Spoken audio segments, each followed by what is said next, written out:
বালুরঘাটের tulip institution of child কেয়ারের রবীন্দ্র সন্ধ্যা বিশ্বকবি রবীন্দ্রনাথ ঠাকুরের 164তম জন্মবার্ষিকী উপলক্ষে বালুরঘাটের রবীন্দ্র ভবনে 8ই মে বৃহস্পতিবার বিকেলে টিউলিপ ইনস্টিটিউশন অফ চাইল্ড কেয়ারের শিশু শিক্ষার্থীদের দ্বারা একটি রবীন্দ্র সন্ধ্যার আয়োজন করা হয়। টিউলিপ ইনস্টিটিউশন অফ চাইল্ড কেয়ারের 250 জন শিশু শিক্ষার্থী এই অনুষ্ঠানে অংশগ্রহণ করে। অনুষ্ঠানে শিশু শিক্ষার্থীরা বিশ্বকবির কবিতা আবৃত্তির পাশাপাশি গান, নৃত্য পরিবেশনের মাধ্যমে এই দিনের অনুষ্ঠানকে আলোকিত করে তোলে। এই অনুষ্ঠান দেখতে শিক্ষার্থীদের, অভিভাবকদের পাশাপাশি শহরের বহু সংস্কৃতি মনস্ক মানুষ উপস্থিত ছিলেন।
ইনস্টিটিউট অফ চাইল্ড কেয়ারের পক্ষ থেকে একটি রাবীন্দ্রিক সন্ধ্যার আয়োজন করেছি, যেখানে আমাদের ছোট ছোট শিশুরা কবিগুরু রচিত গান গেয়ে আবৃত্তি করে নৃত্য পরিবেশনের মাধ্যমে এই সন্ধ্যাটি আরও আলোকিত করে তুলেছে।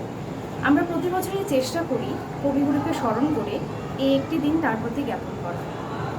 আমাদের আজকে প্রায় 250 শিশু শিক্ষার্থী এখানে অংশগ্রহণ করেছে। আপনার নাম এবং আপনি কি দায়িত্বে আছেন? আমার নাম বর্ণালী সাহা। আমি টিউলিপ ইনস্টিটিউট অফ চাইল্ড কেয়ারের প্রধান শিক্ষিকার পদে রয়েছি।